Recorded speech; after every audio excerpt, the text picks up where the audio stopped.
Hello, നമസ്കാരം സുഹൃത്തുക്കളെ. ഇന്നലെ 24 ന്യൂസ് സംപ്രേഷണം ചെയ്ത ഒരു ന്യൂസ് നമ്മളെല്ലാവരും കണ്ടതാണ്. നമ്മളെല്ലാവരെയും വേദനിപ്പിക്കുന്ന, വളരെ സങ്കടപ്പെടുത്തുന്ന ഒരു ന്യൂസാണ് അവർ സംപ്രേഷണം ചെയ്തിരുന്നത്. മലപ്പുറം ജില്ലയിലെ പാങ്ങിൽ 1 വയസ്സ് മാത്രം പ്രായമുള്ള കുഞ്ഞിൻ്റെ മൃതദേഹം പോസ്റ്റ്മോർട്ടത്തിന് വേണ്ടി മറവ് ചെയ്ത ഖബർസ്ഥാനിൽ നിന്നും പുറത്തെടുത്തു എന്നുള്ള ഒരു സംപ്രേഷണം നമ്മളെല്ലാവരും കണ്ടപ്പോൾ വളരെ വേദനാജനകമായ ഒരു ന്യൂസായിരുന്നത്. രക്ഷിതാക്കളുടെ ആരോപണം കുഞ്ഞ് പാല് കുടിച്ചുകൊണ്ടിരിക്കുമ്പോൾ കുഴഞ്ഞു വീണ് മരിച്ചു എന്നുള്ളതാണ്.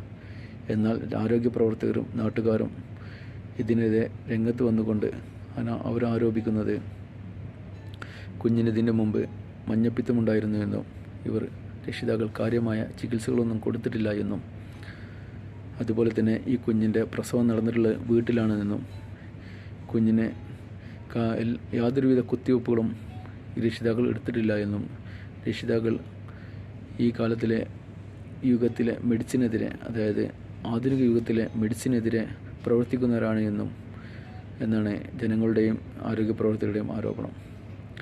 ഈ ആരോപണത്തിൻ്റെ എല്ലാ കാരണത്താലും കുഞ്ഞിൻ്റെ മൃതദേഹം കാടാമ്പുഴയിലെ പടിഞ്ഞാറ്റുംപുറ ജുമാ മസ്ജിദിൽ നിന്ന് പുറത്തെടുത്ത് മൃതദേഹം മഞ്ചേരി മെഡിക്കൽ കോളേജ് ഹോസ്പിറ്റലിലോട്ട് പോസ്റ്റ്മോർട്ടത്തിന് ഇട്ടോട്ട് മാറ്റിയിരിക്കുകയാണ്. പോസ്റ്റ്മോർട്ടത്തിൻ്റെ റിപ്പോർട്ട് വന്നാലേ മരണകാരണം എന്താണെന്നുള്ള വ്യക്തത വരികയുള്ളൂ. എന്നാലും വളരെ വലിയൊരു കഷ്ടമുണ്ട്. ഈ കാലഘട്ടത്തിലും ഇതുപോലത്തെ ഇത്രയ്ക്കും ബോധമില്ലാതെ ജനങ്ങളുണ്ട് അറിയുമ്പോൾ വളരെ വിഷമം. ഈ 2000 യുഗത്തിലും നമ്മൾ ഇങ്ങനെയൊക്കെ ആയിക്കഴിഞ്ഞാൽ എങ്ങനെയാണ് നമ്മളുടെ കുട്ടികളുടെ ഭാവി മുന്നോട്ട് കൊണ്ടുപോകുക? കുഞ്ഞുങ്ങളുടെ ആരോഗ്യത്തിന് വേണ്ട എല്ലാ കുത്തിവയ്പ്പുകളും അതാത് ടൈമിൽ അവർക്ക് വരുന്ന രോഗങ്ങൾക്ക് വേണ്ടിയുള്ള എല്ലാ ചികിത്സകളും കൊടുത്തുകൊണ്ട് തന്നെ അവരുടെ ആരോഗ്യത്തെ നമുക്ക് സംരക്ഷിക്കാൻ കഴിയുകയുള്ളൂ. എല്ലാ രക്ഷിതാക്കളും ജാഗ്രതരായിരിക്കണം.